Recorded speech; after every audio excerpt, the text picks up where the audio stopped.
This is an RNZ podcast.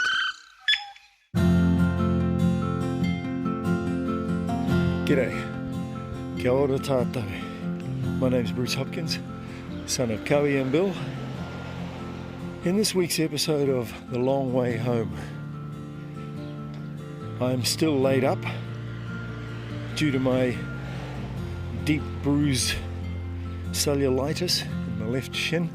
By the time I restart, I will have done as much time off trail as on trail.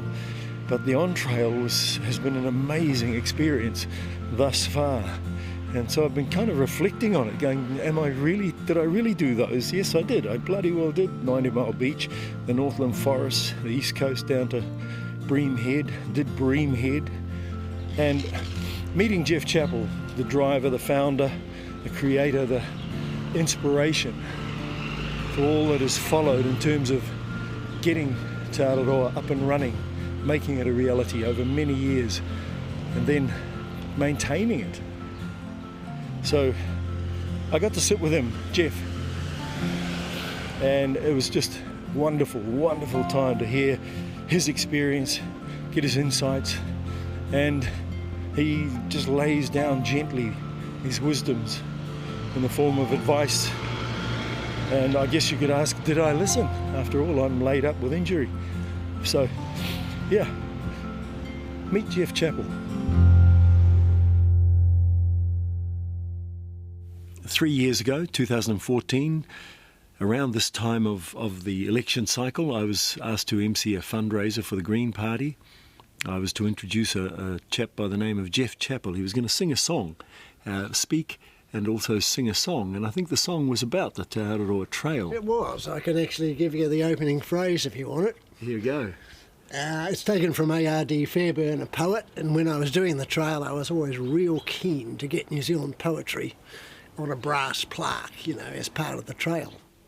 So I could be happy in blue and fortunate weather, roaming the country between you and the sun, wade the river to the headwaters, climb to the saddle, and I'm thinking.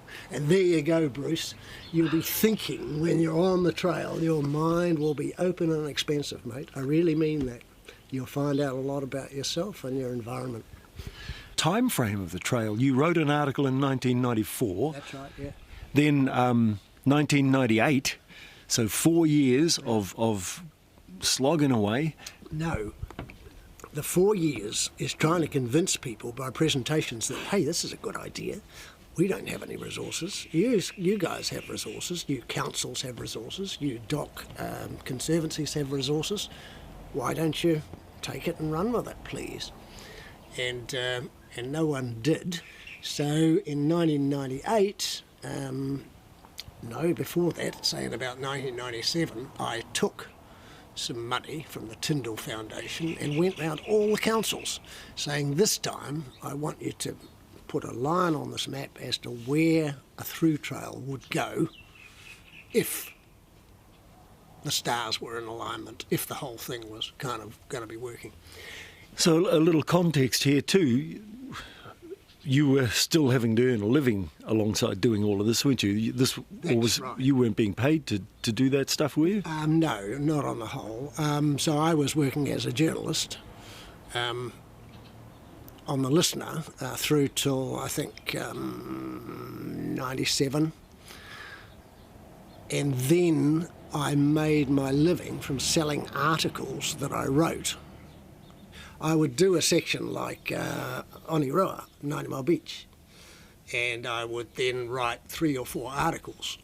Also put out a begging bowl, basically, on what was then the internet, saying, hey, I'm doing this thing, we're forging this route, and you'd be surprised the number of old trampers who wrote in, look, my hips are gone, my knees are gone, but you're doing a great work. Son, you're doing the Lord's work, sort of thing.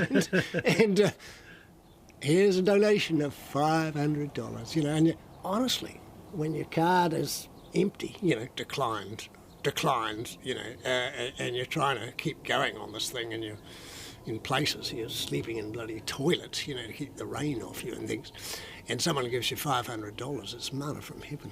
And I've always felt that if you get out of the cities in New Zealand and you go through the small towns and you go through the countryside, you will meet astonishing people with philosophies and things that'll just rock you back on your heels.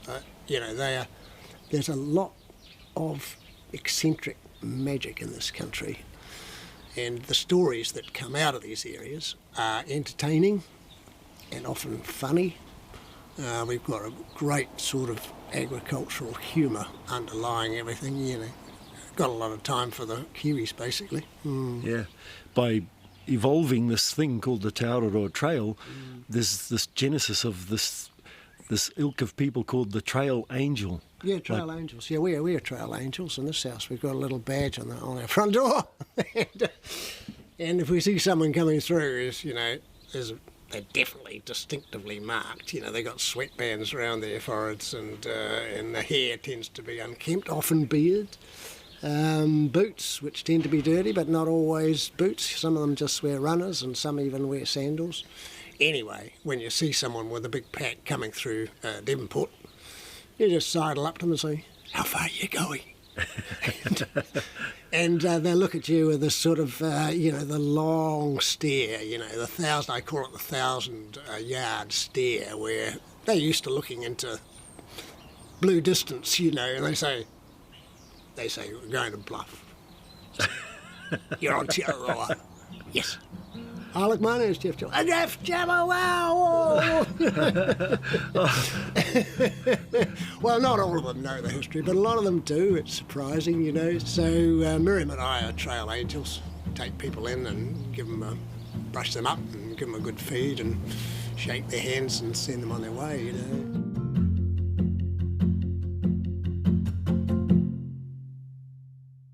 I believe on the heads up from Ed Hillary, who you got on board as a patron. Yes. I call it the curse of Edmund Hillary, because at one stage I asked him for a quote on my book, saying, "This is a great read." "Yeah, okay." Yeah, Geoff said, "Yeah, I can say that. This is a great read." And besides, he said, standing above me, "I know that you won't stop, Geoff, will you, until the trail is finished?" And there he was, with his hand held up in farewell. These were his last words to me. And I said, "No, Ed, no, I won't stop." And later, when you think, "Geez, I'd like to kind of slide sideways here. This is too hard," I think, well, there's Ed standing there with like the sun coming out of the palm of his hand, saying, "Geoff, you will not cease." Okay. How many times during those walks, the initial North Island walk in 1998 and the South Island in 2002, how many times did you want to stop? Well, that's a funny one. I don't think I really did. I did have one episode in the Tararuas, the lower Tararuas, where I was simply lost. But I couldn't make progress through the bush. And every time I did, fighting through Sebeljack, crawling over, big mingy bushes, dazed and bleeding, more or less, from falling and things like that, with a flooded river beside me. And I got out of that situation by crossing that flooded river, and I might say feeling fear. At that time I thought, well, maybe this is the climax of the walk, and maybe this is all I have to do, because now that I've experienced fear, and honestly it's like a bit of fortitude sitting in your gut, you may have had it because you've been fishing in those sorts of extreme situations and so on. I thought, from a writing point of view, this is as good as it's going to get, short of dying, And I thought, maybe I don't have to go on. And in the cold light of day, I thought, no, you don't turn away at this point. You've done the hard stuff. And I walked on and into Wellington and finished that section of the walk here. Yeah, it's really interesting, because you are not a big dude. No. And the ones who are just phenomenal, they're not young, they're in their 60s, some of these, and off they go with their packs on, and they are the slight slight build, exactly that. Like I'm reasonably big. I'm sort of 6 foot, but and got kind of thighs on me and stuff. There's just no way. There was one time I thought, okay, I'll try and keep up with this guy. Just no way. No. Especially trying to pick your way over the tree roots and everything. It was like, no, stop doing that. That's dangerous. I just have to accept that I'm going to get where I'm going when I get where I'm going. Yeah, and I think that's one of the things in the trail that time definitely changes. I mean, you just go as far as you want to go, particularly if you're self-sufficient in terms of a tent and things. Or put it this way, if you're in the South Island and you get to a hut at 2:30 in the afternoon and there's an axe there to chop your firewood, and there's a absolutely pure tinkling stream, 10 steps away, and there's a bit of reading, like Reader's Digest, 1976, in the hut, why would you not just say, hey, I'm just going to enjoy this? Time is your own, it's one of the great freedoms. Any succinct kind of pieces of advice or warnings, heads up, that you might give someone like myself? Well, obviously persevere. You will have times where you're kind of, you'll be discouraged. It might be, for instance, even walking 90 Mile Beach, everyone thinks it's going to be easy because it's just a flat, but it's like walking on concrete, and it's and there's a slope to the beach, from the actual sea line back to the dunes is a slope, and so 1 foot is, this, you wouldn't think it would matter, but it does. And I've seen people who are almost professional trampers come in from overseas. There's one guy whose name I'm trying to remember, I can't remember it, but he'd done all the main trails, and 90 Mile Beach almost wrecked him. Plus, people start out too heavy, and people start out too ambitious. No, I can do this. So don't push yourself too much, but don't stop pushing yourself. That would be it. You've got to have a commitment to do something. There's reasons why you would walk along trail. You're either walking towards something, and I think you are, or because I know that you've got your father's ashes. Father and brothers, yeah. Yeah, I think that's lovely, Bruce. I really do. But some people also have another motive, which is probably less talked about, that they want to get away from something. So let's say, what's my motive? Well, obviously, a national trail is a nice thing to shoot for, isn't it? Plus Ed Hillary's hand. Ed Hillary's hand with the light coming out of the palm, and I'm held there like a possum in the headlights. That's it. I will. I'll be there right to the end.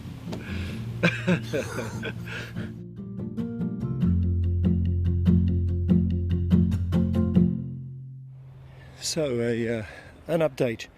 You can do your own breaking news update kind of music in your head for a couple of seconds. I'll let you have a couple of seconds. There we go. Right. 'Tis Thursday, 16th. Around midday. I've just walked probably 2 kilometres, 3 kilometres, and I'm walking back. And my leg, when I stop walking, I definitely feel that shin kind of just feel that there's something going on in there. But I think it's pretty much just bruising now. I'm pretty sure the infection is gone. So I am heading off tomorrow, Friday 17th. Happy to have your company. Thanks for listening. Catch you next episode.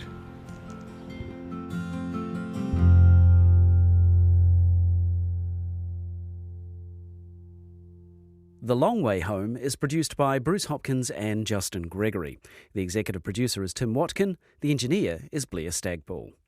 Subscribe to every episode of The Long Way Home podcast at iTunes or at radionz.co.nz/series. And while you're there, please rate us. That way more people get to hear these stories. If you go to the Long Way Home webpage at rnz.co.nz, you'll find an interactive map that follows Bruce as he walks Te Araroa. Bruce is also available on Twitter at BruceHop, so get in touch if you've got tips, questions, or can offer him a meal, a bed, or just a hot shower along the way. You can also email him at thelongwayhome@radionz.co.nz. While you're waiting for the next episode, head over to the podcast and series page on RNZ's website and check out our new 5-part podcast series, The Lost. Every year, thousands of New Zealanders go missing. Most are found quickly, but some are never seen again. The Lost digs into some of those missing persons cases and talks to the families about their quests for answers and the hole left by those who have disappeared. In the most recent episode, in June 2004, Jim Donnelly signed into work at the Glenbrook Steel Mill as usual. 13 years later, he still hasn't signed out, and no one has seen him since. Where is Jim Donnelly? And was enough done to try and find him? And next time in The Long Way Home, Bruce Hopkins is back on Te Araroa Trail and testing out his leg. Has it recovered sufficiently to walk the length of New Zealand? The Long Way Home. Whenua, whakapapa, whānau. Follow us.